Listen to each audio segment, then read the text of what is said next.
Olá, tudo bem? Esse vídeo é diferente dos outros aqui do canal, porque embora ele também seja sobre genômica, hoje eu vou contar para vocês um relato pessoal.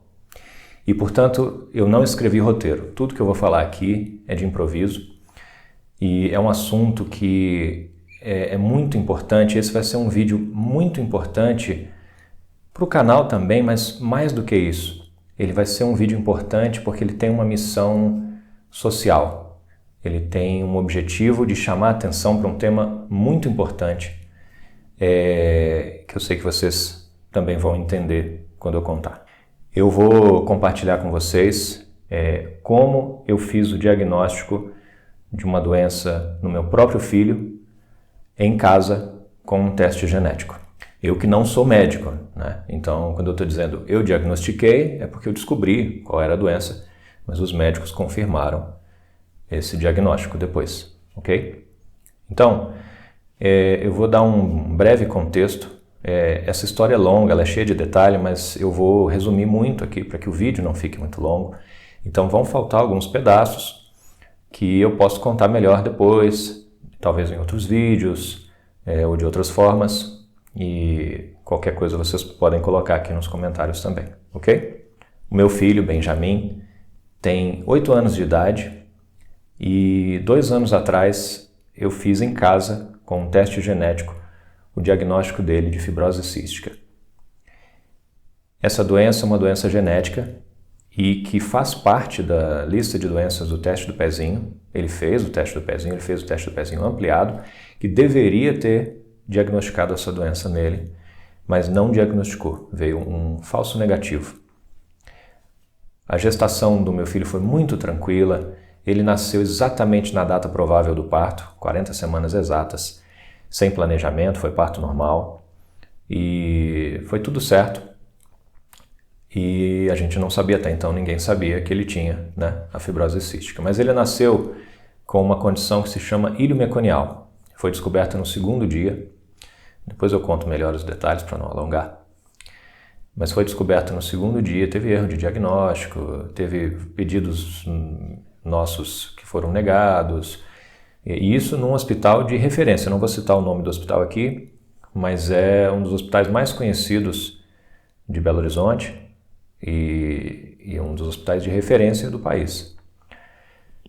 E tem uma boa equipe, tem alguns bons médicos lá, mas eu também tenho críticas que eu vou fazer aqui, que não são direcionadas a pessoas específicas, são críticas gerais, ok? Bom, meu filho nasceu com ilho meconial, teve diagnóstico errado, foi para a cirurgia e no momento da cirurgia perceberam ali, né, que o diagnóstico estava errado, viram que era um ilho meconial e a cirurgia teve que ser ajustada, mas foi bem sucedida. Naquele momento a cirurgiã viu que era um ilho meconial e já suspeitou de fibrose cística. Foi a primeira suspeita dela. Então, com 2 dias, ela trouxe para a gente, olha, provavelmente ele tem uma fibrose cística. A fibrose cística é uma doença genética que a gente conhece como mendeliana, porque, de modo geral, nas variantes mais comuns, ela pode ser causada pela troca de uma única letra do DNA. Uma única letra que você muda, né, uma mutação de uma única letra, pode gerar uma proteína com formato diferente, que tem perda de função, e isso gera os sintomas da doença. Ela é uma doença recessiva, então para você ter a doença você precisa combinar duas versões patogênicas daquele gene, é o gene CFTR, que é o gene relacionado à fibrose cística. Se você tiver 2 versões patogênicas, você não vai ter a proteína funcional e, portanto, vai ter a doença. E como ela é recessiva e precisa das 2 variantes, pessoas que só tenham uma variante, elas não costumam ter nenhum problema, não costumam ter nada, e por isso elas não vão saber que são portadoras, a menos que elas façam um teste genético. E eu quero mostrar para vocês a importância dos testes genéticos e por que eu defendo que as pessoas façam sequenciamentos completos do genoma. Bom, depois que meu filho fez a cirurgia, ele teve um choque séptico, uma infecção que aconteceu por causa da cirurgia, e aquilo foi gravíssimo. ele passou por coisas muito graves, que eu não vou enumerar todas aqui, mas resumidamente ele ficou 64 dias internado. Precisou abrir 2 vezes, ele tinha uma ileostomia que fechou, passou por várias coisas, tomou antibióticos fortíssimos, recebeu sangue, recebeu combinação de medicamentos para dor muito fortes, ficou apagado na maior parte desse tempo nos primeiros dias de vida, que são muito importantes para o desenvolvimento da criança, né? Mas não tinha o que ser feito, precisou fazer dessa forma. Ele realmente quase morreu. Ele, segundo os médicos, ele era o paciente mais grave da UTI. Apesar dele ter nascido a termo, ele não era prematuro, né? Mas ele ficou o paciente mais grave da UTI. Felizmente, ele recuperou e, segundo os médicos também, ele não ficou com nenhuma sequela física, nenhuma sequela visível, detectável com os exames que foram feitos. E o teste do pezinho também deu negativo para a fibrose cística. Os fisioterapeutas que trabalhavam lá, fisioterapeutas respiratórios, já acostumados com fibrose cística, antes de sair o teste, eles falavam para a gente, olha, eu não acho que ele tenha fibrose cística não, porque eu estou acostumado com pacientes com fibrose cística e o muco é diferente, o muco é mais espesso, e o muco dele é normal. Ele não deve ter isso não, você vai ver, o teste vai dar negativo. Foram 2 fisioterapeutas respiratórios diferentes que disseram isso. Ele fez o teste e o teste veio negativo para fibrose cística. Foi o teste do pezinho ampliado, que inclui várias outras condições também. Veio tudo bem, o teste do pezinho não acusou nada errado com ele. Claro que nós ficamos muito felizes com a notícia e eu lembro que eu perguntei para os médicos, porque eu já sabia que íleo meconial era muito característico de fibrose cística. Não é à toa que a cirurgiã suspeitou da doença quando ela viu que era um íleo meconial. Mais de 80%, provavelmente mais de 90% dos casos de íleo meconial se devem à fibrose cística. Isso na estatística confirmada, né? Porque o meu filho, por exemplo, o diagnóstico dele é um falso negativo. Então ele foi para a parte da estatística que dizia que ele não tinha fibrose cística, quando na verdade ele tem. Mas, enfim, a gente não sabia. Eu perguntei se era confiável e os médicos disseram que sim. Eles não pestanejaram para responder, eles disseram que sim. Claro, eles não sabiam que em casos de íleo meconial é comum o teste do pezinho dar falso negativo. Quem sabe isso são os médicos especialistas na doença, né? As doenças raras é muito difícil os médicos... O médico é uma pessoa, o médico não consegue saber de tudo, não é? É claro que eu acho que deveria ter um treinamento, uma atualização, umas coisas melhores. Mas na nossa época também não tinha inteligência artificial. E hoje tem. Então, uma coisa que eu quero opinar aqui é que eu acredito que a inteligência artificial, uma versão de um chat GPT, por exemplo, precisa ser implantada nos hospitais para auxiliar os médicos. Justamente porque os médicos são pessoas. Eles não têm condição de saber de tudo. Mas eles precisam ser treinados para saber o máximo que eles puderem e parte desse treinamento deveria ser como operar uma inteligência artificial para auxiliar nesse tipo de consulta. O médico tem que saber usar a inteligência artificial porque a inteligência artificial tem o que a gente chama de alucinação, ela pode errar, né? Mas o médico, com o conhecimento dele, com treinamento sobre como usar a inteligência artificial, ele vai saber avaliar e vai saber checar as informações, que é o mais importante. Então isso é uma coisa que eu defendo, que os médicos sejam treinados com inteligência artificial e que ferramentas desse tipo sejam implantadas nos hospitais para que casos como o que aconteceu com o meu filho, com a minha família, não aconteçam. Com o diagnóstico errado, eu perguntei, não precisa repetir, não precisa confirmar com o teste do suor, que é um teste que costuma ser feito para fibrose cística. Eles falaram, não, fica tranquilo, o teste é confiável, não precisa repetir, não precisa fazer teste do suor, agora é vida normal. E aí a gente foi para casa, porque eles eram os especialistas, né? A gente foi para casa, começou a cuidar do nosso filho, ele começou a se recuperar muito bem, no início estava tudo ótimo, o desenvolvimento dele começou a se acelerar, mas depois apareceram alguns sintomas. E a gente não sabia o que era e, claro, relacionava com o período que ele passou no hospital.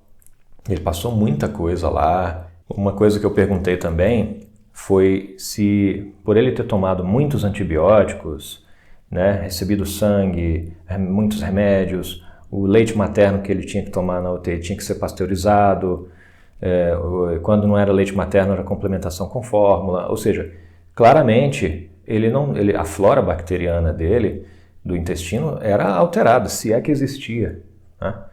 E eu já tinha estudado sobre, não por causa do caso dele, mas porque eu gosto de estudar essas coisas, já tinha estudado que a flora intestinal é fundamental para a saúde, né? Para a gente conseguir absorver os nutrientes e porque também essas bactérias que moram no intestino, quando elas estão em equilíbrio e em variedade, elas produzem micronutrientes que o nosso organismo precisa para ter saúde.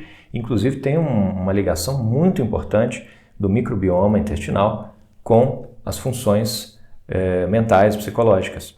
Isso se chama eixo intestino-cérebro. Então, eu já tinha estudado essas coisas, eu cheguei a perguntar para os médicos, dizendo, olha, algumas crianças aqui na UTI recebem probióticos. O meu filho passou por um choque séptico, toma leite pasteurizado, fórmula e tomou antibióticos fortíssimos, com certeza ele não tem a flora. Será que ele não deveria tomar probióticos para evitar complicações no futuro, para que ele consiga absorver os nutrientes, para que ele não desenvolva, por exemplo, autismo depois? E os médicos falaram, não se preocupa, o caso dele não precisa. Eu confiei nos médicos, porque eles são os especialistas. Mas hoje eu sei que sim, ele deveria ter tomado os probióticos lá na época. Eu não estou dizendo que o autismo dele, ele também tem autismo, não estou dizendo que foi causado por isso. Pode ter sido causado por isso. Eu acho que foi causado pelo estresse, pelos procedimentos, por tudo que ele passou no hospital, inclusive a falta de probióticos, é o que eu acho. Mas pode ser outra coisa, pode estar na genética, né? E não tem como saber. Mas enfim, como ele tem autismo, e eu gosto de genômica, eu gosto dessa parte, eu sei que o autismo também está muito ligado à genética, né? São centenas de genes conhecidos que têm influência para o autismo, são milhares de variantes. E eu fiz o genoma completo, né? Meu, da mãe do Benjamin e dele. E eu estava lá estudando o genoma, comparando. Eu comecei a olhar as variantes genéticas mais comuns que predispõem para autismo. Não encontrei nele, não encontrei na mãe dele, nem em mim. Detalhe, a gente tinha feito os testes genéticos mais simples também antes, os testes de ancestralidade, desses que vêm com relatórios para a saúde. Eu já sabia que eles eram parciais, incompletos, né? E que não avaliavam todas as variantes. Mas, dentre as variantes avaliadas, estavam as mais comuns para fibrose cística. Se eu não me engano, eram 18, entre 15 e 25, acho que eram 18, das variantes mais comuns.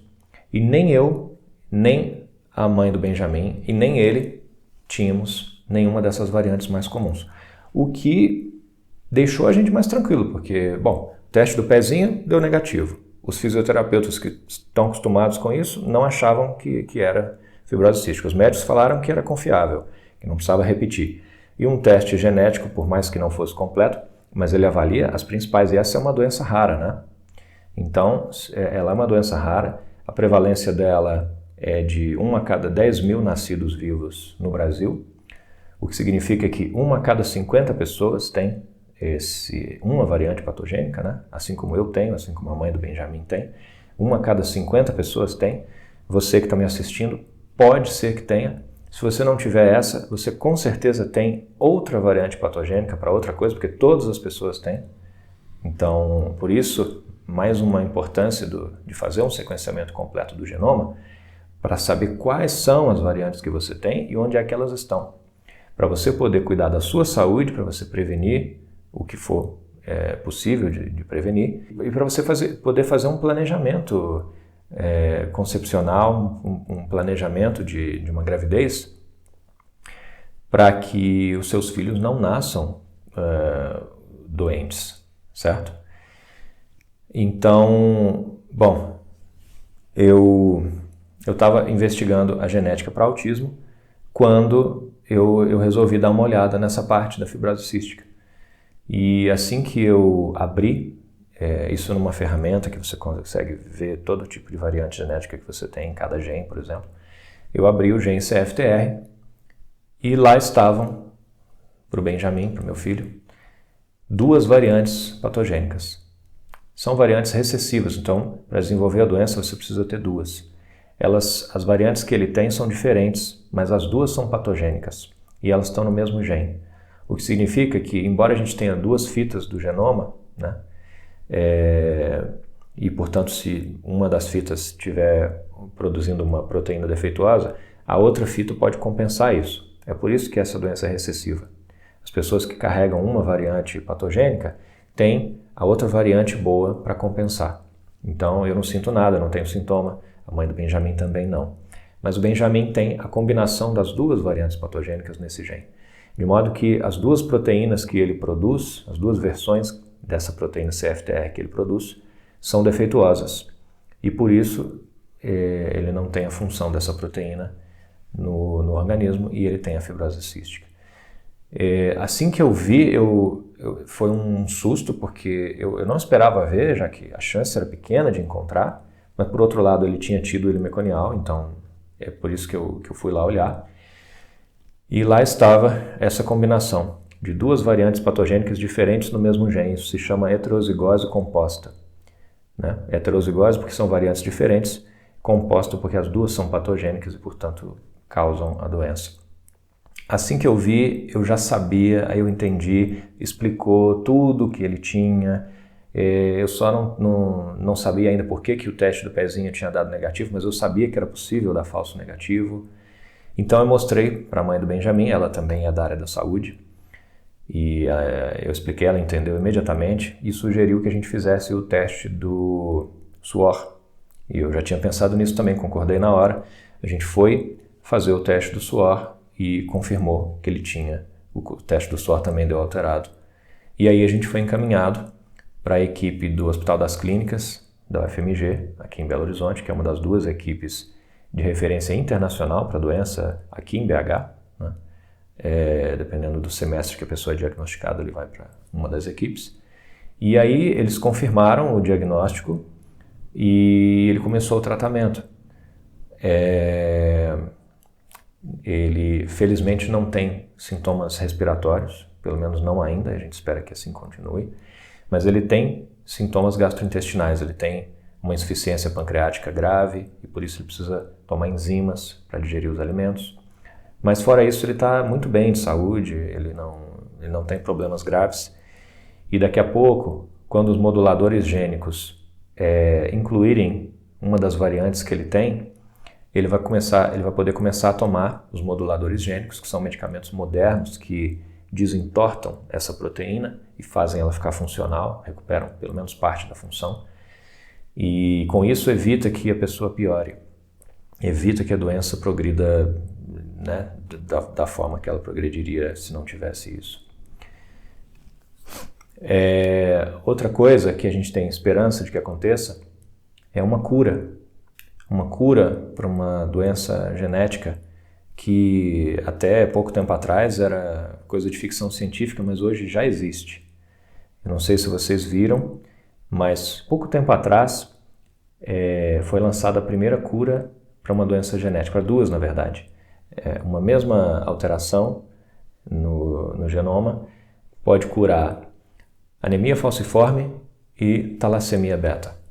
Isso é uma revolução na medicina, é uma revolução na ciência e não é à toa que a descoberta da edição gênica com a técnica CRISPR-Cas9 rendeu o Prêmio Nobel de Química, né, para cientistas Jennifer Doudna dos Estados Unidos e Emmanuelle Charpentier da França, que trabalharam juntas no desenvolvimento, na descoberta e no desenvolvimento dessa técnica de edição gênica. Né? Eu sou fã delas. Jennifer Doudna tem um time de cientistas trabalhando em outras possíveis curas. Eu sei que não só o time dela, mas outros também, que já estão trabalhando com edição gênica, tem a fibrose cística no radar e eles não gostam de dar previsões, mas eu vou arriscar uma.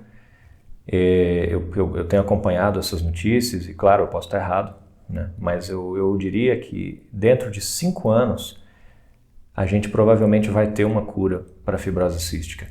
Essa cura provavelmente vem para as variantes mais comuns, que não é o caso do meu filho.